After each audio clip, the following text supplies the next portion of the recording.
কোনো একজন নারী, সে হয়তো পর্দা মেনটেন করে না, একটু হিপ হপ স্টাইলে চলাফেরা করে, তো সে ভাবলো যে না, আমি তো অনেক ভুল করে ফেলছি, আমি সংশোধন হব, আমি প্র্যাকটিসিং হতে চাই। তো এখন যখন সে আপনার কাছে আসছে নাসিহাত নেওয়ার জন্য, আপনি যদি বলেন যে তোমার এইড করতে হবে, বোরকা ঝুলাইতে হবে, হাত মোজা পা মোজা, পারবে?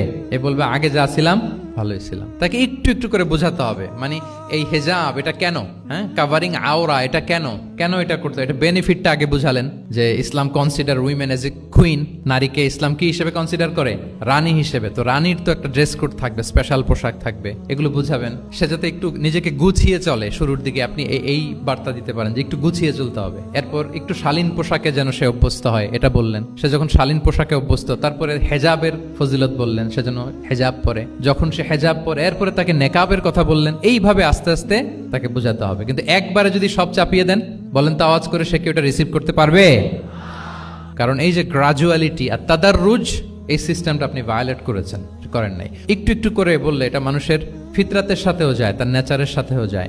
আমরা মদ হারাম হওয়ার কথা জানি, কয়টা স্টেপে হারাম হয়েছিল মদ? একবারে যদি বলা হতো বন্ধ করার সহজ হতো সাহাবাদের জন্য?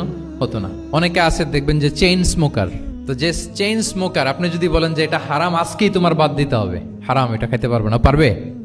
ও দুনিয়া সব বাদ দিতে পারবে, সিগারেট বাদ দিতে পারবে না। তো তারে কি করতে হবে? ফ্লেক্সিবিলিটি দিতে হবে, যে আস্তে আস্তে ছাড়েন।